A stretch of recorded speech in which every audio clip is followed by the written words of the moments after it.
Salut, bonsoir à tous ces mondes. Bonsoir à vous. Aujourd'hui, nous allons faire un briefing sur le thème, les enjeux de l'aventure. Nous avons en commun, comme j'ai souvent précisé, nous avons en commun des droits. C'est pour ça que chacun d'entre nous a le devoir d'apporter, de ramener quelque chose au sein de la famille. Nous nous sommes dit parfois, si l'homme ne mourait pas, nous nous sommes parfois interrogés en disant, où va le monde? N'oublions pas le nécessaire de pourquoi nous sommes ici. La page sur laquelle je prends la peine de communiquer, merci pour le cœur. Il faut partager, c'est le nécessaire. Il faut partager, vous savez, l'intéressant pour moi, c'est que vous partagez ces directs. L'intéressant pour vous, c'est que demain après-demain, vous aurez besoin. Aujourd'hui, quand je prends de mon œuvre, de mon souffle, j'essaie d'apporter ici ma connaissance. J'essaie de contribuer au sein de la famille que nous sommes. Vous et moi, c'est une famille. C'est pour ça que ça s'appelle l'Afrique en général. L'Afrique en général aujourd'hui est une Afrique ou encore est une maison qui a besoin de chacun d'entre nous son apport. Apporter des solutions. Merci pour les cœurs. Voilà, il faut mettre des cœurs comme ça pour encourager l'œuvre. Il faut partager.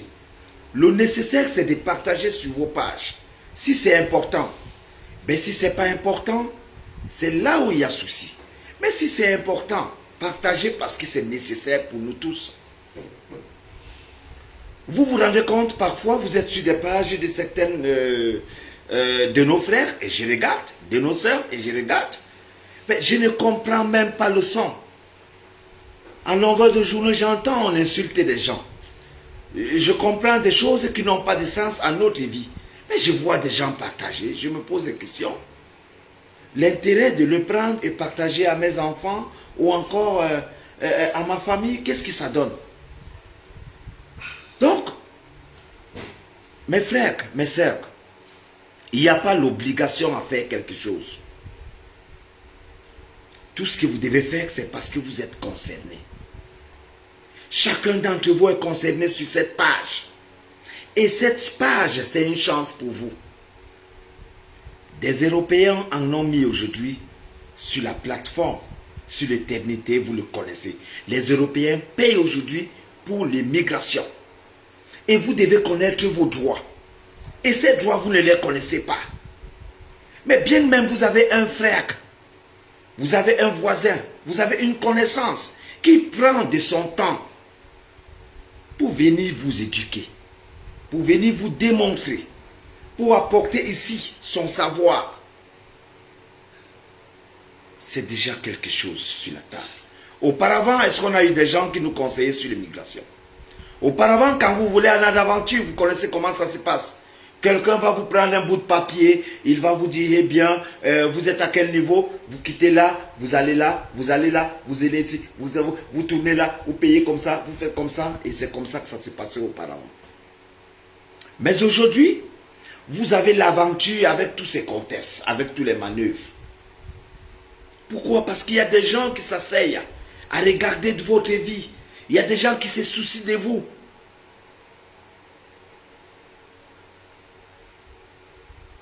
Ce que je vous enseigne, je ne connais pas dans quelle oreille ça va rentrer. Je ne connais même pas qui va écouter. Mais je sais que ça va faire du bien aux gens. Parce que ce que j'enseigne ici, c'est le vécu. Et le vécu, dans l'aventure, ce n'est pas donné. Parce qu'il y a savoir. l'aventure et il y a celui qui a traversé. Il y a des gens qui vous diront, je suis passé par là. Il y a des gens qui vont vous dire, j'ai traversé par là. Je suis passé par là. J'ai été là-bas. Mais personne ne vous dira, voilà comment ça se passe. Parce que cette personne n'a pas refait les mêmes tours.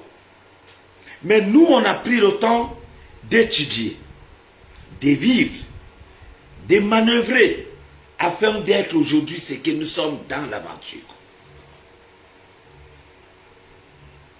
Quand j'apporte ici du vécu, vous avez aussi l'intérêt de votre côté de partager sur vos pages ce qui est important, nécessaire et concernant. Parce que ce que j'apporte, ça va enseigner et vous et vos enfants. Vous avez vu la vidéo qui circule sur les bases. Cette vidéo, je vais vous raconter l'histoire. Partagez sur vos pages, s'il vous plaît. C'est l'intéressant pour moi. Si ça ne vous intéresse pas, moi, ça m'intéresse de vous aider. Mais il ne faut pas aider les gens qui sont inconscients.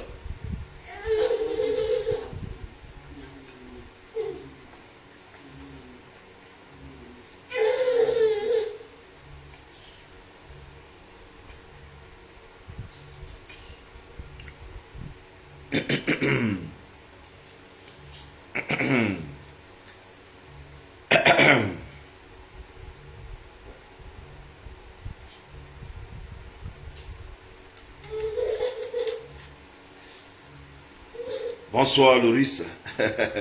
Ah ben oui, ils aiment le Jap. Et le Jap, vous savez, comme disait quelqu'un, ils aiment le Jap.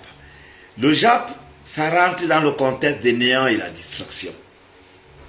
Je dis bien, ça rentre dans le contexte des néants et la distraction.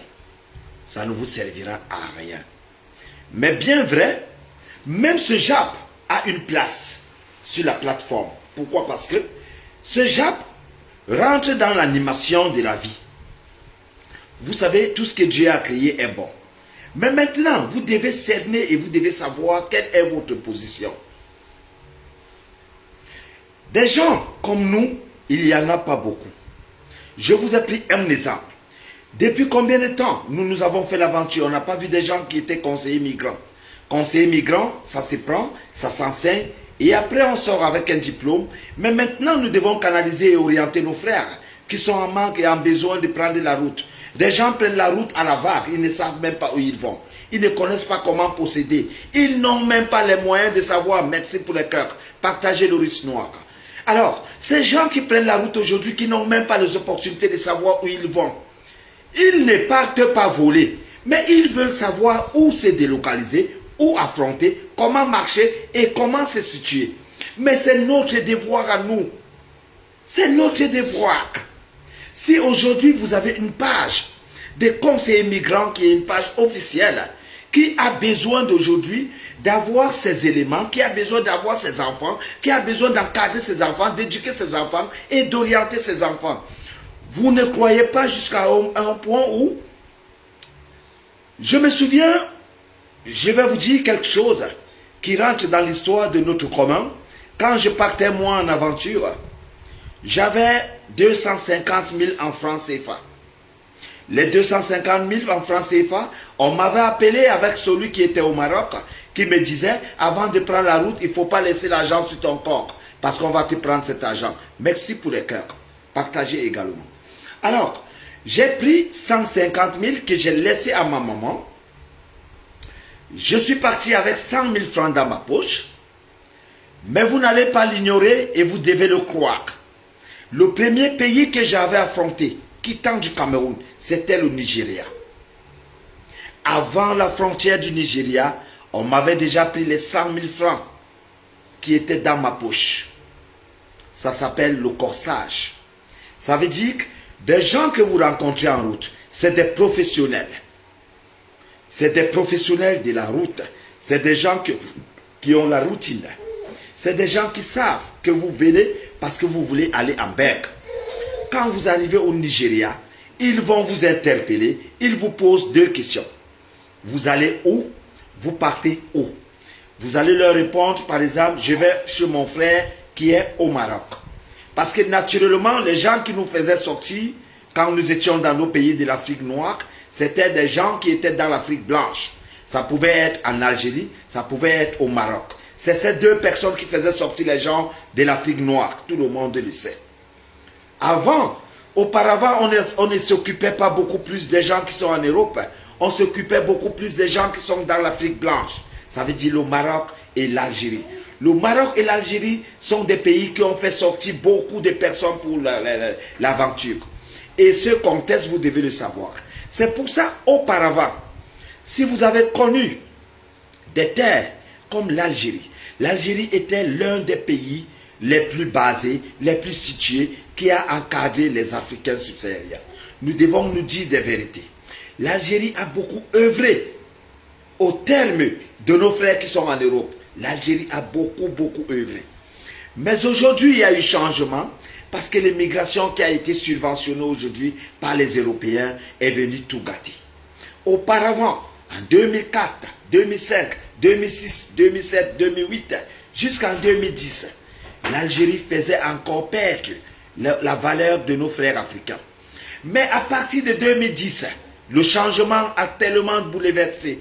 Tous ces gens qui vivent aujourd'hui en Algérie ont connu le pire. Pourquoi je vous le dis? Je vais vous raconter et comme ça vous allez retenir. Les gens qui vivent en Algérie aujourd'hui, ce n'est pas la même chose comme auparavant. Auparavant, quand vous arrivez en Algérie, on vous parlait de la place Chogo. La place Chogo, ça veut dire la placette. Ça veut dire vous allez au bord de la rue où vous allez trouver quelques Africains subsahariens noirs qui cherchent à travailler. Et là, il y a une voiture qui vient vous chercher et vous vous retrouvez chez quelqu'un. Vous travaillez peut-être 2 000, 3 000 par jour, 4 000, 5 000.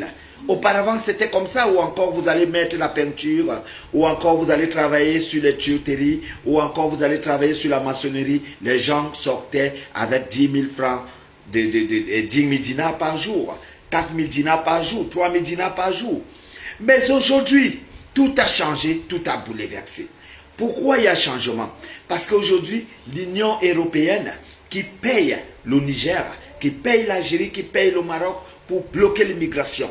Bloquer l'immigration parce que les gens meurent dans la Méditerranée. Tout le temps, il y a beaucoup de morts dans la Méditerranée. Pour eux, c'est pour essayer de stopper le fléau. Parce que même quand les gens meurent, c'est eux qui sont à la charge de faire rapatrier les corps. Alors pour eux, ils essaient de combattre cela. Mais maintenant, vous devez connaître que le territoire algérien qui a changé aujourd'hui parce que nos frères et sœurs, à partir de 2010, tout a changé. Aujourd'hui, quand vous arrivez, vous allez trouver ce qu'on appelle, on vous dit le chogo. Le chogo en Algérie, ce n'est plus le travail comme avant. Le chogo en Algérie est devenu aujourd'hui n'importe quoi. Vous allez chez quelqu'un, vous êtes en bord de roue. Parce que quand on vous dit la placette c'est aller se tenir en bordure de la route comme ceci. Vous avez votre sac à main, vous avez quelques vêtements parce que vous allez vous rechanger quand vous allez aller au travail. Mais quelqu'un vient avec la voiture. Merci pour les cœurs. Partagez s'il vous plaît. Vous allez chez quelqu'un qui vient vous chercher en voiture. Il va garer la voiture, une belle voiture. Vous rentrez, c'est un Algérien qui vient vous chercher. Et l'Algérien va vous dire, allons à la maison, vous allez travailler. Arrivé chez l'Algérien, vous allez vous asseoir. Il va ramener avec lui sa femme. Il va vous présenter sa femme. Et devant lui et devant vous, sa femme va se déshabiller. Sa femme va vous demander de rentrer dans la chambre. Et vous êtes effrayé. Vous êtes effrayé de voir une femme algérienne avec un garçon subsaharien qui vient d'arriver en Algérie. Et on lui demande d'aller travailler. Il rentre dans la voiture. Arrivé dans la maison, la femme se déshabille. La femme vous demande de rentrer dans la chambre. Merci pour les cœurs. Partagez cette histoire.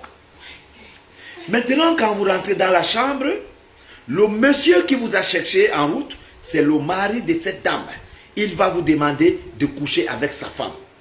Et il va vous demander combien il doit vous payer. Bon, vous-même vous connaissez, on ne vient pas de loin. Regardez un Africain subsaharien qui est sorti dans un petit boulevard du quartier et qui se retrouve tout droit en Algérie et qui voit une femme de la peau blanche bien scintillé, des cheveux à la volée. Et ben, cette femme qui lui dit, ben viens, on va passer le temps ensemble et on va te payer. Mais vous devez voir la motivation. Mais ce garçon, vous pouvez voir, les garçons sont souvent motivés au point où, mais je dis bien, ils cherchent même les femmes, même si vous ne les payez pas.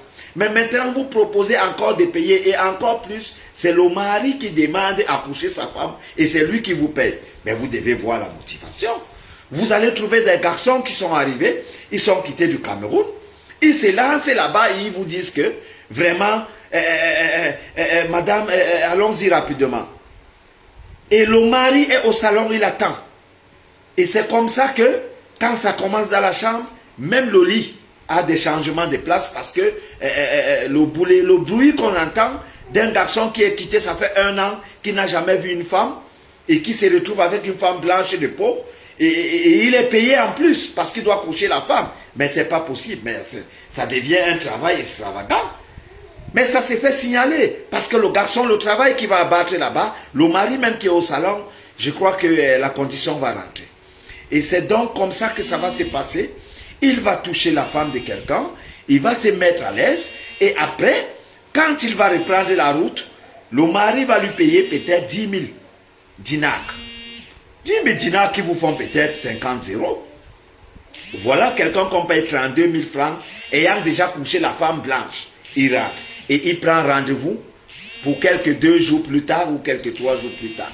Quand il va rentrer maintenant, là où il reste dans un ghetto, on va lui demander, mais tu as travaillé? Il va dire, ben je travaille quelque part. Ça s'appelle Chogo Madame. Beaucoup de nos frères aujourd'hui sont restés en Algérie pour le Chogo Madame. Ils arrivent en Algérie, on leur propose d'aller coucher avec les femmes des gens et on les paye. Ça s'appelle Chogo Madame. Aujourd'hui, l'Algérie a changé. Il n'y a plus de travail comme avant. L'Algérie en a fait aujourd'hui une grandeur dans la valeur de la société africaine subsaharienne. Mais tout a changé aujourd'hui. Aujourd'hui, c'est les déboires. Rendez-vous compte, les gens qui vivent en Algérie aujourd'hui, tout le monde va vous parler, je suis là, je vis bien, mais il a un passeport du Mali. Parce que le Mali est visa-free à l'Algérie. Vous êtes contraint de tout le temps prendre l'avion pour aller en Tunisie et renouveler votre entrée de 3 ans, de 3 mois. Tout le temps, les gens qui y vivent là-bas prennent l'avion, ils vont en Tunisie, ils reviennent juste pour faire les entrées et sorties et sauvegarder le passeport. Ils utilisent tous les passeports maliens. Vous voyez la condition de vie? Ça veut dire que vous ne pouvez pas faire une invitation à un membre de votre famille. Vous ne pouvez pas inviter votre femme, vous ne pouvez pas inviter votre mari, vous ne pouvez pas inviter vos enfants, ni plus votre papa et maman pour venir se soigner. Mais les Africains subsahariens sont doués. Ils ne partent pas pour vivre seuls. Ils partent pour appeler les uns et les autres. Un Africain subsaharien, quelque part, représente sa famille. C'est pour ça que j'ai dit, le territoire algérien ne mérite plus d'être resté parce qu'il ne nous monopolise pas à prendre la documentation. Un pays qui ne vous donne pas le droit de la documentation ne vous accepte pas. Tout pays dans le bas monde qui vous demande de rester, tout pays qui vous donne une carte de séjour, ça veut dire que vous avez le droit de rester et c'est à vous maintenant de faire de vous l'homme que vous voulez. Mais un pays qui ne vous donne pas la carte de séjour, qui ne vous accepte pas et que vous êtes obligé d'utiliser les passeports de d'autres pays, vous croyez que c'est une garantie? Si vous êtes dans un pays et que vous soyez camerounais et que vous avez un passeport du Mali, vous pouvez parler fort devant les gens? Ce n'est pas votre papier. Vous n'êtes pas malien ou malienne. Non. Mais qu'à cela ne tienne, dans les déboires de la vie, nous sommes contraints à utiliser cela pour vivre. Parce que c'est le survie qu'on cherche.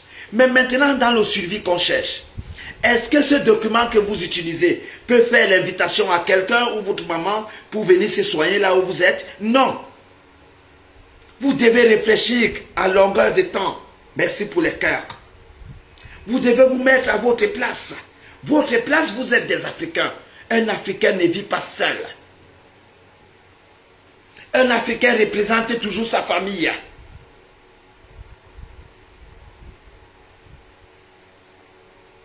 C'est pour ça, vous voyez, pendant que je suis ici, vous allez rencontrer ma famille au Cameroun, ils vont vous dire, j'ai un frère, j'ai un cousin, j'ai un oncle, j'ai un neveu, c'est Yobo. Parce que vous représentez vos familles, vous êtes en diaspora. Et votre passeport doit représenter vos familles. Mais si vous êtes dans un pays et que vous n'avez pas l'opportunité d'avoir le passeport de votre pays, d'avoir une carte de séjour qui représente votre façon d'être dans ce pays, vous êtes où? L'Algérie, auparavant, l'Algérie nous a beaucoup aidés, nous les Africains subsahariens, parce que les gens arrivaient là, ils travaillaient de l'argent, les gens arrivaient là, ils amassaient un peu, ils ont même construit. Donc comme on fait aujourd'hui, leur famille, donc comme sont partis en Europe, ça a beaucoup aidé. Mais aujourd'hui, nous sommes au 21e siècle. Au 21e siècle, nous devons nous démanteler en savant, et en le sachant aujourd'hui, la documentation est la meilleure cause du monde. Parce que si vous êtes dans un pays comme l'Algérie, vous êtes obligé d'utiliser un passeport malien et ce passeport malien ne vous avantage à rien, même si vous avez de l'argent. Est-ce que vous pouvez avoir un compte bancaire à votre nom ayant un passeport malien? Non. Est-ce que vous pouvez inviter votre famille à venir vous visiter? Non. Est-ce que vous pouvez aller à l'hôpital avec ce passeport? Non. Est-ce que vous pouvez voyager avec ce passeport? Non. Ce n'est pas votre passeport. Ce n'est pas votre passeport. C'est des jongleries. C'est des jongleries.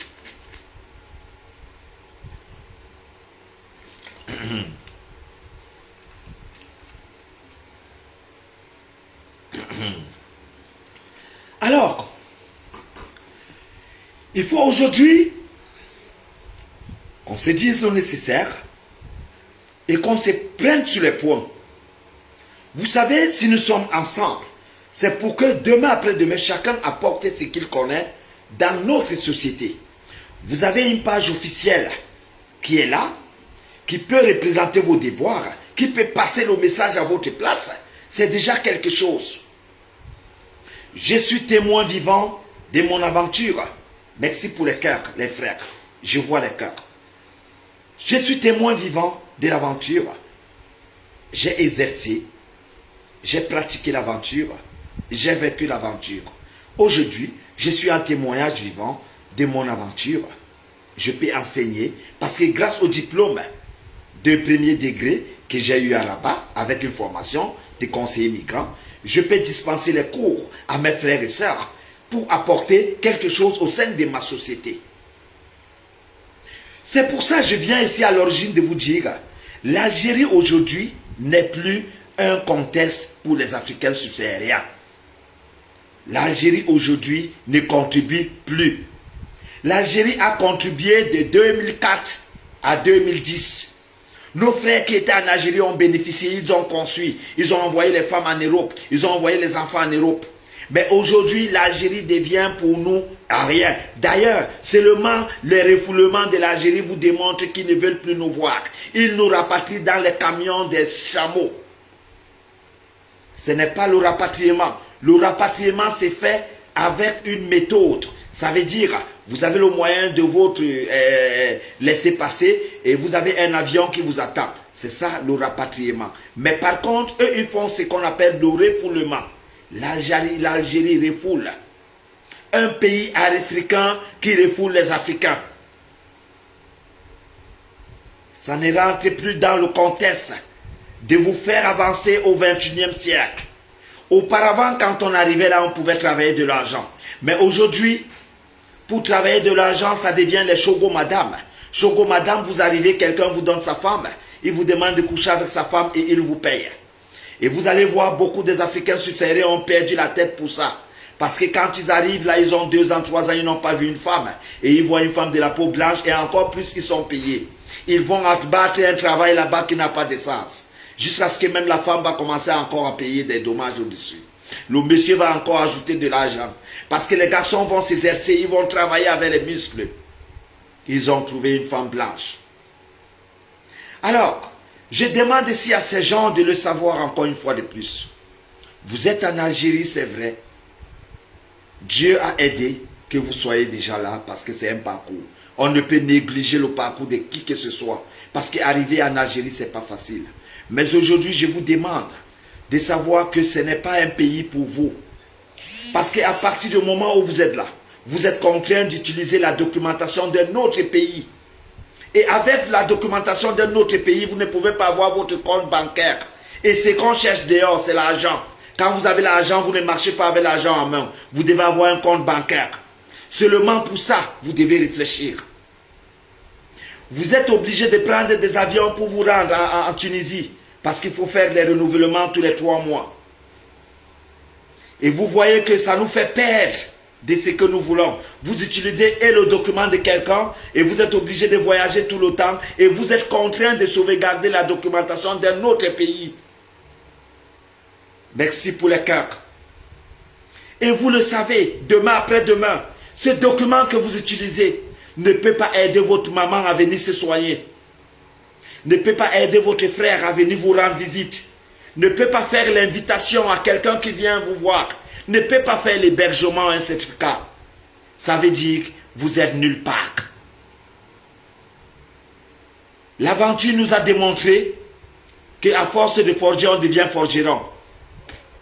Je vous prends un cas.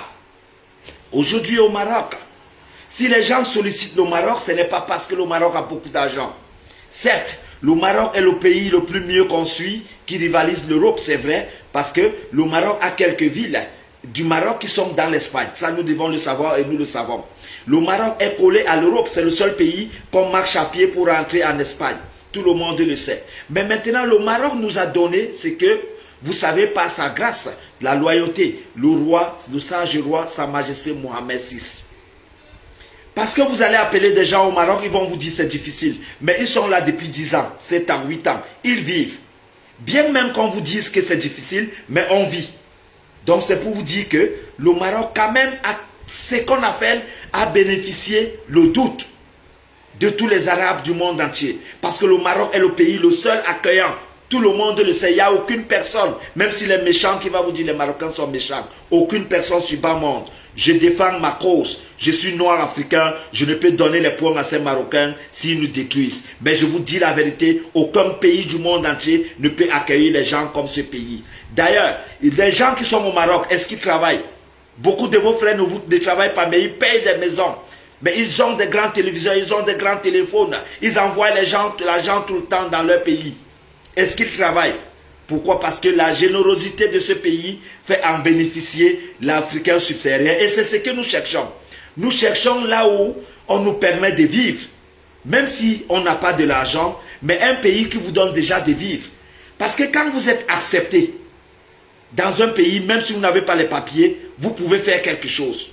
Mais quand vous n'êtes pas accepté, comme je vous disais tout à l'heure, les refoulements en Algérie, ça ne vous donne pas la stabilité. Vous avez des enfants, peut-être en Algérie, vous avez une maman qui est dans la maison. On vient vous prendre pour vous laisser à 300 km d'un désert. Et on abandonne votre maman. Le téléphone est coupé. Vous ne pourrez plus récupérer votre famille. On peut prendre votre famille, on délocalise d'un côté, et vous, d'un côté, vous avez perdu la famille en Algérie en un coup. On rentre chez vous en Algérie, comme je parle là, je ne peux pas parler comme ceci en Algérie. Je ne peux pas. On rentre là, on prend et mon téléphone, on prend et moi et ma femme, on nous méprise et on nous fait ce qu'on veut. Devant vous-même. La réalité, c'est ce que nous devons dire aux gens.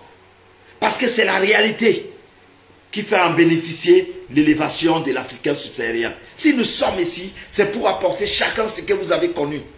Et vous connaissez la réalité. Et cette réalité ne doit pas rester cachée. Rendez-vous compte, dans un pays comme celui que je parle là, si vous travaillez au Maroc, vous avez un compte bancaire. Vous êtes affilié à la CNNS. Ici au Maroc.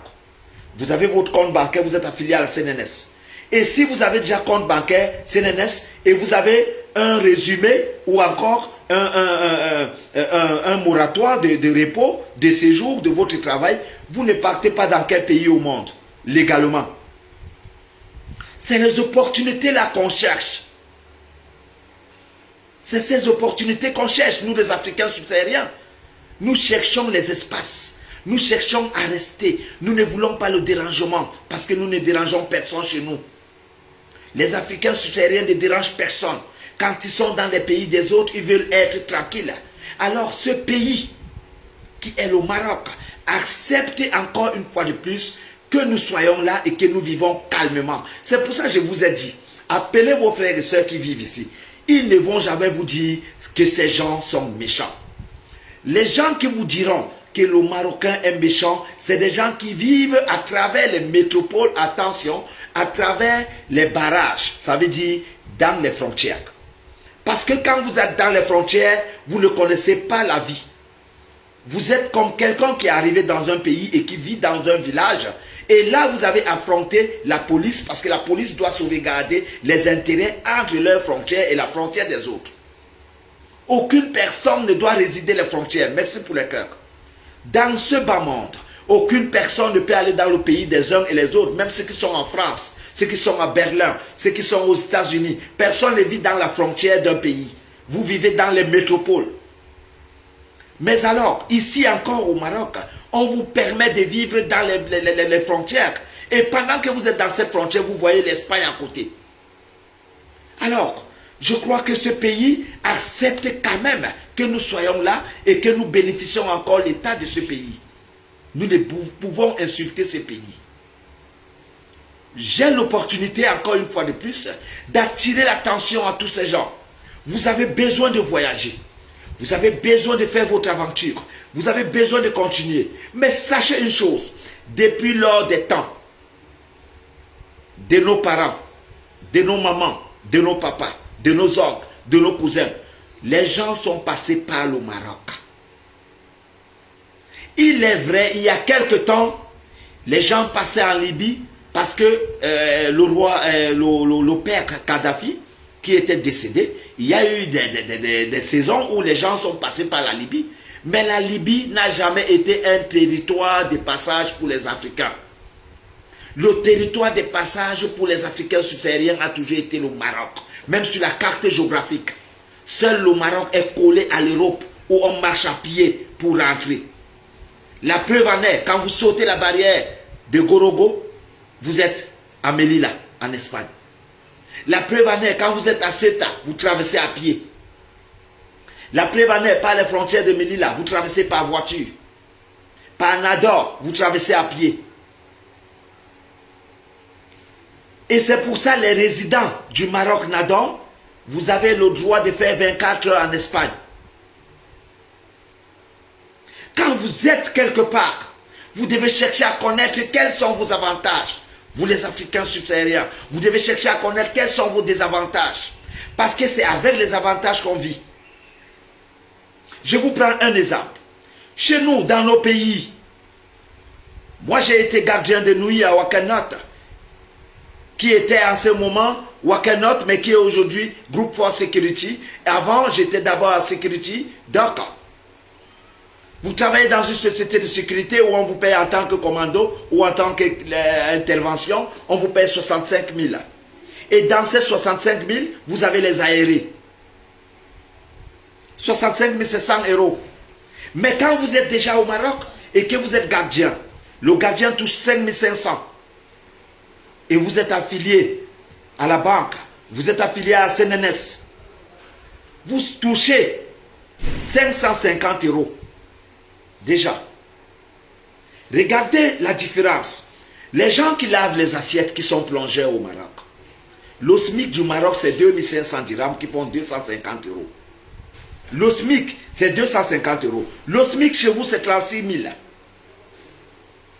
On parle de 250 € à 36 000 francs CFA. Ça veut dire quand vous êtes quitté de 36 000 francs CFA et que vous êtes dans un pays de 250 €, vous pouvez déjà développer par vous-même. Parce que vous n'êtes pas venu vous amuser. Vous n'êtes pas venu venir ici pour être aimé par ces gens. Non, vous êtes venu vous aboutir et être ce que vous voulez. Merci pour les cœurs. C'est pour ça que j'ai toujours démantelé la cause des gens qui disent « Je suis au Maroc, les Marocains sont méchants. Je suis en Algérie, les Algériens sont méchants. Je suis en France, les Français sont méchants. Les Canadiens sont méchants. Les Allemands sont méchants. » Vous n'êtes pas là pour solliciter le bonheur ou encore l'amour de ces gens. Vous êtes là pour travailler. C'est à vous de vous monopoliser. Vous devez vous démontrer black, noir, fort, doué, intelligent. Vous n'êtes pas chez les gens pour leur demander de vous aimer. Ils vous aiment, vous êtes leur femme. Ne dites jamais aux gens que ce pays ne m'aime pas. Non, travaillez si vous êtes là. Ce qu'on doit solliciter, c'est ce que je vous ai dit. Être accepté.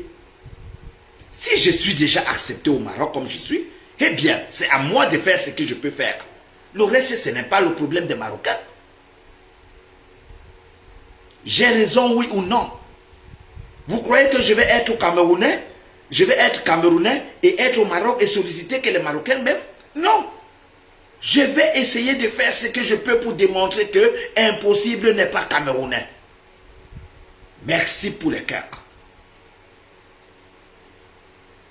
Donc aujourd'hui, je crois que sur la lancée que j'emprunte, c'est pour vous démontrer que vous qui avez besoin d'aller vous chercher, on doit vous encourager. Parce que dans nos pays, rien ne marche. Je vous ai pris le SMIC. Nous sommes ici à 250 € et de l'autre côté, nous sommes à 36 000 francs qui sont 50 €. Alors, on ne peut que vous encourager d'aller chercher votre vie. Nul ne peut vous demander de ne pas chercher ce que vous voulez. Parce que chacun a ses chances.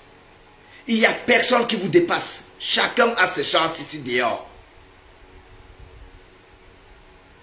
Il n'y a personne qui viendra devant vous et vous dit « Je suis dehors, je vous dépasse ». Personne ne dépasse personne dehors.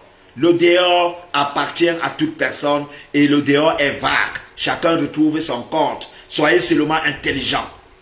C'est pour ça que je vous demande toujours de travailler. Parce qu'en travaillant quelque part, vous pouvez développer et devenir ce que vous ne croyez même pas. Mais en vous donnant la lâcheté, je vous prends un exemple. Il y a des gens qui arrivent au Maroc, ils restent dans les frontières, ils n'ont jamais affronté les métropoles. Ils ont des grandes valeurs, ils ont été à l'école. Est-ce que vous savez qu'en allant dans les métropoles, vous pouvez rencontrer une relation? Cette relation vous fait voyager automatiquement d'une manière légale. Est-ce que vous savez que vous pouvez créer des relations qui vous font devenir des hommes? Mais quand vous limitez votre vie dans des frontières parce que vous regardez la Méditerranée, ça veut dire s'il n'y a pas la Méditerranée, il n'y a plus de vie. C'est dans ce contexte que je viens à parler aujourd'hui. Vous croyez certainement que des gens qui ont mis leur vie à dire, si je ne traverse pas Mbengue, je meurs. Votre maman est fière de vous voir mourir pour Mbengue? Votre famille que vous abandonnez, vos enfants? Quelles sont les charges qu'on vous a données? Merci pour les cœurs. Si vous abandonnez votre charge, vous croyez que qui viendra le faire à votre place? Vous êtes parti chercher la vie pour votre papa, pour votre maman. Aujourd'hui, vous êtes devant la Méditerranée et vous dites aux gens que si vous ne traversez pas la Méditerranée, vous mourrez, alors que vous avez des valeurs, alors que vous avez été à l'école, alors que vous pouvez aller dans les métropoles de ces pays-ci et développer, devenir même de plus grandes personnes.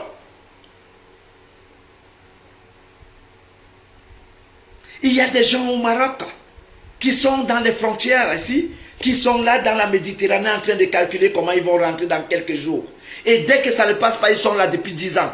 Depuis 10 ans, est-ce que vous savez que depuis 10 ans, si vous avez cherché même un petit travail, derrière le travail de 10 ans, vous aurez peut-être une relation qui vous aurait amené même aux États-Unis?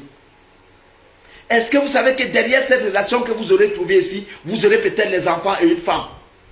Est-ce que vous savez que vous pourriez peut-être avoir un enfant de 10 ans, depuis 10 ans que vous êtes là? Voilà 10 ans de votre vie qui s'éclore parce que vous regardez la Méditerranée. On ne vous défend pas de choisir la Méditerranée, mais on vous demande d'avoir ce qu'on appelle l'élargissement des cales. Ça veut dire s'il n'y a pas Méditerranée, vous pouvez travailler. Si vous ne pouvez pas travailler, vous pouvez évaluer des relations. Mais vous ne pouvez pas focaliser votre vie ou Méditerranée où la vie s'arrête. Même votre papa ne vous a pas accouché pour ça. Soyons conscients. Vous ne pouvez aller chercher Mbengue et mourir sans avoir Mbengue. C'est de ça qu'il est question.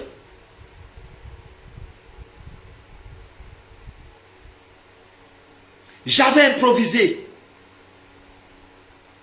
avec le parcours que j'ai fait. Je suis allé en Espagne, j'ai été rapatrié au Maroc. Je suis rentré par la barrière, j'ai été rapatrié au Maroc 2 fois. J'ai dit Qu'est-ce qu'il faut faire pour rentrer légalement en Europe? Eh bien, je me suis penché au travail.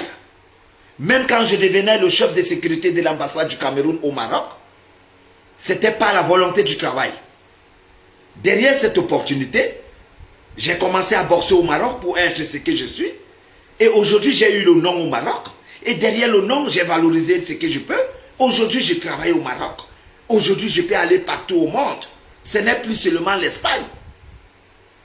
Et ça m'a démontré que si je peux, vous pouvez.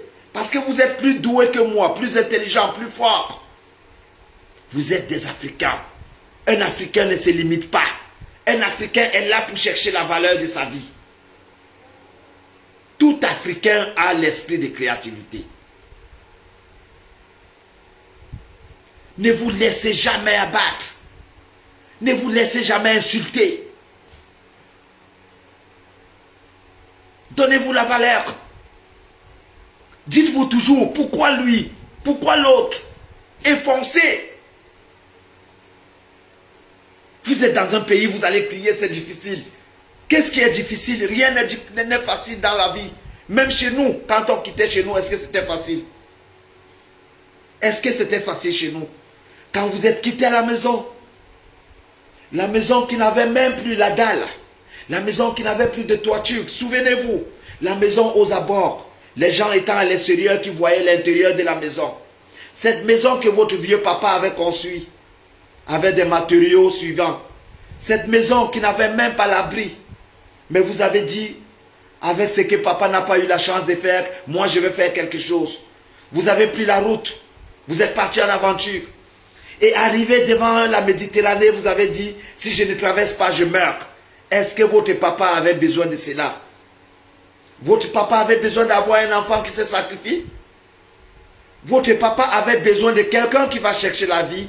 Et s'il ne trouve pas la vie, il trouve le travail. S'il ne trouve pas le travail, il crée les relations.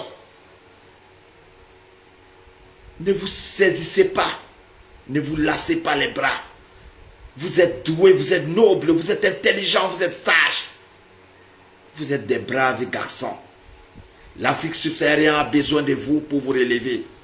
L'Afrique n'a pas besoin de perdre 300, 400, 500 personnes, 800 personnes.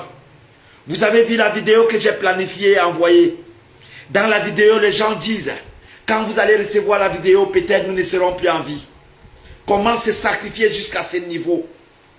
Jusqu'à quelle hauteur vous pouvez prononcer sur une vidéo que, quand nous ne serons plus peut-être là, vous allez recevoir la vidéo? Non. Non. Donnons-nous les chances. Parce que vous n'aurez pas besoin que ce que vous êtes en train de faire aujourd'hui, vos enfants vous disent que je suis en train de me lancer dans la Méditerranée. S'il n'y a pas la Méditerranée, je meurs.